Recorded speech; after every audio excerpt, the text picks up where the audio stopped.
அல்லேலூயா. அப்படியே என் வாழ்க்கை போயிட்டே இருந்துச்சு. ஒரு நாள் தேவ ஆவியானவர் எனக்குள்ளே வந்தார். தேவ பரிசுத்த ஆவியானவர் இதே போல் ஒரு கூட்டத்தில் இரவு ஜெபத்தில் வந்தார். இந்த நாளில் நீங்கள் எப்படி வந்திருக்கீங்கன்னு தெரில, நீங்கள் என்ன நோக்கத்தோடு இந்த இடத்துல வந்திருக்கீங்கன்னு தெரில, ஆனால் ஆண்டவர் உங்களை பார்த்துட்டே இருக்கார். அல்லேலூயா. ஏன்னா ஒரு மனிதனை மண்ணால் உருவாக்கி அவருடைய ஜீவ சுவாசத்தை அந்த மண்ணுக்குள்ளே கொடுத்து அதுக்கு ஆதாம் ஏவாள் என்று பெயரிட்டார். அல்லேலூயா. நீங்கள் யாரனாலும் கும்பிட்டுருக்கலாம், நான் யாரனாலும் கும்பிட்டுருக்கலாம், ஆனால் நம்மளுக்கு தகப்பன் யார்? ஆண்டவர் தான். அல்லேலூயா. அவர் மூலமாக தான் நம்ம உருவாக்கப்பட்டோம். நீங்கள் நானும் வழி தப்பி போயிருக்கலாம், ஆண்டவர் அறியாமல் நம்ம தூரமாக போயிருக்கலாம். இந்த நாளில் நீங்கள் வந்திருக்கீங்க, அவர் உங்களை தேடி வந்திருக்கார். நீங்களும் வந்தீங்களேன்னு தெரில, அவர் உங்களை இந்த இடத்துக்கு கூட்டு வந்திருக்கார். அல்லேலூயா. எதற்காகன்னு பார்த்தீங்கன்னா, ஆண்டவர் ஒரு மனிதனை உருவாக்கி ஒரு தோட்டத்தை கொடுத்து நல்ல ஒரு மனைவியும் கூட கொடுத்து சந்தோஷமாக இருங்கன்ட்டு வச்சாராம். ஆனால் ஒரே ஒரு வார்த்தை மட்டும் சொன்னாராம், நீ எனக்கு இந்த ஒரு நன்மை தீமும் அறிய கனி இருக்குது, அதை நீ புசிக்க கூடாதுன்னு சொன்னாராம். எதற்காக சொல்லிப்பாருன்னு பார்த்தீங்கன்னா, அவர் வார்த்தைக்கு மரியாதை கொடுக்குறாங்களா இல்லையா? அல்லேலூயா. கீழ்ப்படுறாங்களா இல்லையா? அதுக்காக கொடுத்தாங்களாம். அவங்க என்ன பண்ணாங்களாம், ஆண்டவர் வார்த்தை கீழ்ப்படியாமல் பாவம் செய்ததுனால மனிதனுக்கு மரணம் வந்தது. அவங்கள அந்த சந்தோஷமாக இடத்தை விட்டு தள்ளப்பட்டார்கள். மனிதனுக்கு கஷ்டம் நஷ்டம் எல்லாமே வந்துச்சான். அல்லேலூயா. இப்போ நீங்களாலும் கஷ்டப்படுறோமா? காலையில் எழுந்திரிச்ச உடனே நிம்மதியாக இருக்கிறோமா? இல்லை நாளை தினத்தை குறித்து கவலைப்படுறீங்களா? அல்லேலூயா. வேதம் சொல்லுகிறது, நாளை தினத்தை குறித்து கவலைப்படாதிருங்கள், கவலைப்படும். அல்லேலூயா. ஏனென்றால் அந்த நாளைக்கு நம்மளுக்கு தரப்போகிறது நம்முடைய தேவன். அல்லேலூயா. நம்முடைய தகப்பன் தான். ஆமென். தேவன் என்னை தேடி வந்து அவர் என்னை பரிசுத்த ஆவியில் நிரப்பினார். நிரப்பி என் வாழ்க்கையில் வெறுமையாக இருந்துச்சு. வெறுமன்னா எப்படி சொல்ல, ஜீரோ. எனக்கு ஒன்றுமே கிடையாது, எனக்கு ஒரு சோர்ஸும் கிடையாது. எங்கள் வீட்டில் பார்த்தீங்கன்னா என் பேக்கெல்லாம் எடுத்து வெளியே போட்டு, தம்பி நீ வீட்டுக்குள்ளே வரக்கூடாது, நீ என்னை வீட்டுக்குள்ளே வந்தால் எங்களுக்கு பிரச்சனை வரும், ஏன்னா நாங்கள் இவ்வளோ வைராக்கியமாக இருப்போம் அப்படி சொன்னாங்க. அப்போ நான் நினச்சேன், இந்த மண்ணுக்காக இந்த மாணிக்கத்தை விட முடியுமா? விட முடியாது. அல்லேலூயா. என் வாழ்க்கை அப்படியே கஷ்டத்துலேயே போயிட்டு இருந்துச்சு.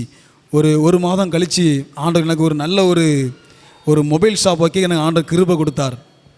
ஒரு 1 லட்ச ரூபா பட்ஜெட்டில் ஒரு சின்னதாக ஒரு மொபைல் ஷாப் ஆண்டவர் வச்சு கொடுத்து எனக்கு என் தொழிலை ஆண்டவர் ஆசீர்வதிக்க வைத்தார். ஆசீர்வதித்து எனக்கு நல்ல ஒரு மனைவி பிள்ளைகளை கொடுத்து எனக்கு ஆசீர்வதிக்க வைத்தார். என்னை யாரெல்லாம் இது ஏசப்பாட பின்னாடி போனேன் அப்படி யாரெல்லாம் இகழ்ந்தார்களோ எல்லாருமே ஒரு நாள் என் தேவன் பெரியவர் என்று அவங்க வாயால் சொன்னாங்க. அல்லேலூயா. ஏன்னா நம்மளுடைய தேவன் நன்மை செய்கிற தேவனாக இருந்தார். அல்லேலூயா. நன்மை செய்து என்னை ஆசீர்வதித்து எங்கள் ஊரில் இந்த கிராமத்துக்கு எல்லாத்தையும் ஆண்டவனை சாட்சியாக மாற்றினார். அல்லேலூயா. நான் ஆண்டவரை அறிந்த அந்த நாளில் ஒரு நாள் ஒரு கன்வென்ஷன் மீட்டிங் நடந்துச்சு. அதில் அந்த போதகர் சொல்லிகிட்டு இருந்தார், நீங்கள் அநேக பேருக்கு நீங்கள் இயேசு நாமத்தில் ஜெபம் பண்ணால் அற்புதம் நடக்கும் அப்படி சொல்லிட்டு இருந்தாங்க. அப்போ நான் அந்த கன்வென்ஷனால் அவர்கிட்ட கேட்டேன், ஐயா எனக்கு இந்த வரங்கள்லாம் தாங்கய்யா, நான் அநேக பேருக்கு இந்த மாதிரி செய்யணும், அநேக பேருக்கு நான் ஊழியம் பண்ணணும் அப்படின்னு கேட்டேன். அப்போ அவர் சொன்னார், இல்லை தம்பி, ஆண்டவர் உங்களை அநேக பேருக்கு சாட்சியாக வச்சுருக்காரு. அல்லேலூயா. நீங்கள் எப்படி ஆண்டவர் மண்டையிலிருந்து நீங்கள் பிரிக்கப்பட்டு எப்படி நீங்கள் ஆண்டவரை அறியாமல் போனீங்களோ, எப்படி ஆண்டவர் உங்களை தேர்ந்தெடுத்தாரோ, எப்படி ஆண்டவர் அழைத்து வந்தாரோ, உங்கள் மூலமாக அநேக பேர் உங்களை ஆண்டவரை ஏற்றுக்கொள்ளும்படியாக உங்களை சாட்சி சொல்ல வைப்புன்னு ஆண்டவர் சொன்னார். அல்லேலூயா. அந்த நாள் முதல் ஆண்டவர் என்னை அநேக இடத்துக்கு சாட்சியுள்ள கிருபை கொடுத்தார். அல்லேலூயா. ஒவ்வொரு நாளும் நடத்துகிறார், ஒவ்வொரு நாள் நடத்தி அவர் என்னை விசாரிக்கிறார். அல்லேலூயா.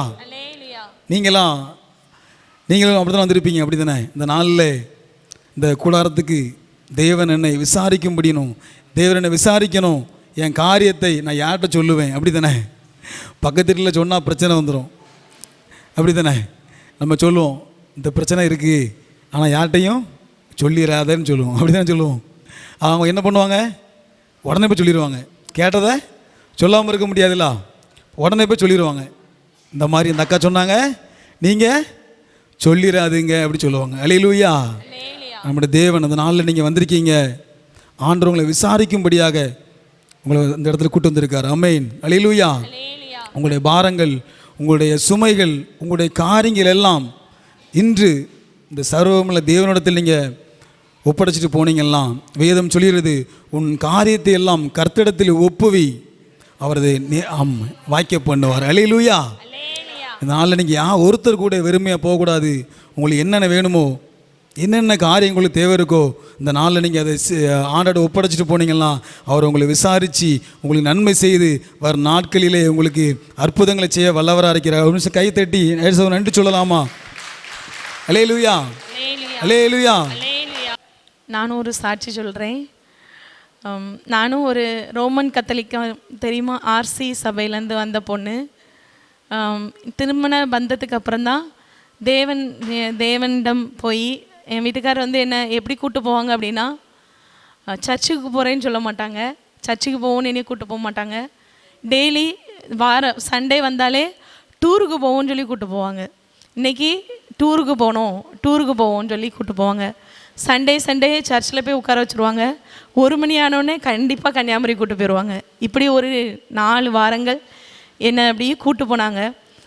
அதுக்கப்புறம் நாங்கள் போன சர்ச்சில் கேட்டு ஞானஸ்தானம் பெறும்போது தான் தேவனே நான் வந்து முழுமையாக அறிஞ்சு தான் அந்த ஞானஸ்நானத்தை நான் பெற்றுக்கொண்டேன். என்னுடைய வாழ்க்கையில் நிறையா பலனை தேவன் வந்து இந்த திருமண பந்தத்துக்கு அப்புறம்தான் தேவன் வந்து எனக்கு கொடுத்தார். நான் வந்து ஃபஸ்ட்டு குழந்தை பெற்றுக்கும் போது நிறைய பிரச்சனைகள், நிறையா துன்பங்களை அனுபவிச்சிருந்தேன்.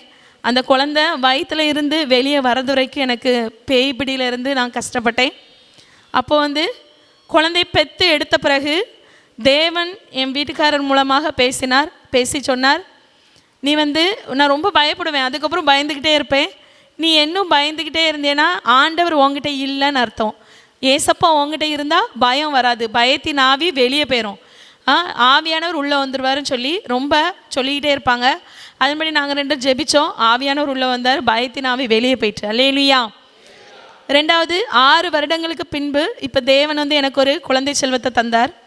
அதுக்கு முன்னாடி ஒரு 2 மந்த்து நம்ம போய் செக்கப் பண்ணுவோம்ல, குழந்தை உண்டா இருக்கும்போது செக்கப் பண்ணும்போது 5 மந்த் அந்த அனாமலி ஸ்கேன் எடுக்கும்போது உள்ளே வந்து அந்த குழந்தைக்கு என்னென்னா ஹார்ட்டுக்கு போகக்கூடிய வால்வு என் மூலமாக வளரலை. அந்த தொப்புள் கொடியிலேருந்து மொத்தம் 3 வெயின் வரும், அதில் ஒரு வெயின் வந்து எனக்கு வளரவே இல்லை. குழந்தைக்கு ஹார்ட்டுக்கு ரத்த ப்ராசஸிங்கே இல்லை, குழந்தைக்கு ஹார்ட் வந்து வெறுமையாக இருக்குது.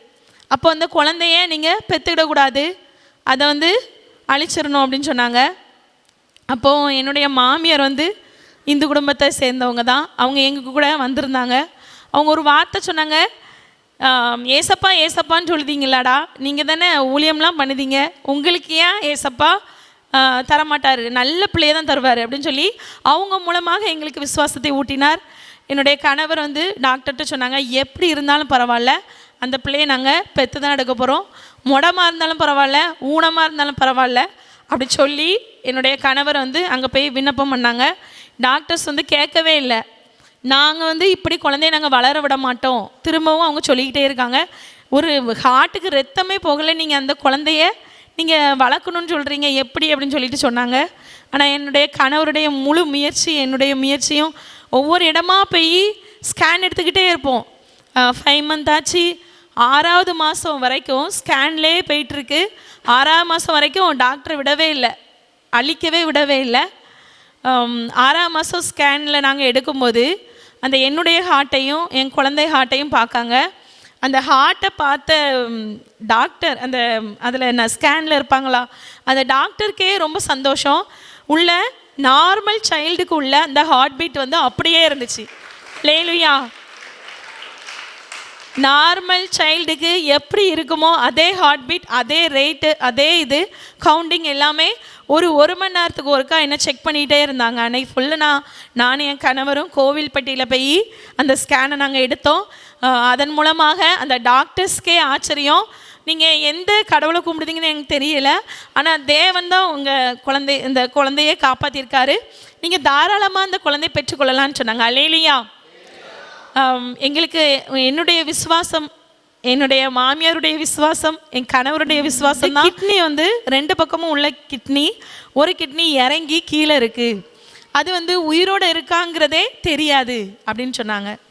அது வந்து குழந்தை பிறந்த பிறகு தான் அந்த கிட்னியை நம்ம வந்து செக் பண்ணி அது உயிரோடு இருந்துச்சுன்னா அதை வந்து ஓகே அப்படியே இருந்து வளர அந்த குழந்தைக்கு பிரச்சனை இல்லை, இல்லைன்னா ஆப்ரேஷன் பண்ணணும் அப்படின்னாங்க. இவங்க சொன்னாங்க, என் ஹஸ்பண்ட் சொன்னாங்க, ஏடி ஹார்ட்டே ஏசப்பா தந்துட்டாரு, கிட்னி பெரிய மேட்ராக இருக்குது அப்படின்னு சொல்லி ஒரே வார்த்தை சொன்னாங்க. குழந்த பிறந்து 5வது நாளையில் நாங்கள் பென்சாம் ஹாஸ்பிட்டலில் போய் செக் பண்ணோம். அங்கே யாருமா சொன்னா கிட்னிலாம் சூப்பராக இருக்குது அப்படின்னாங்க.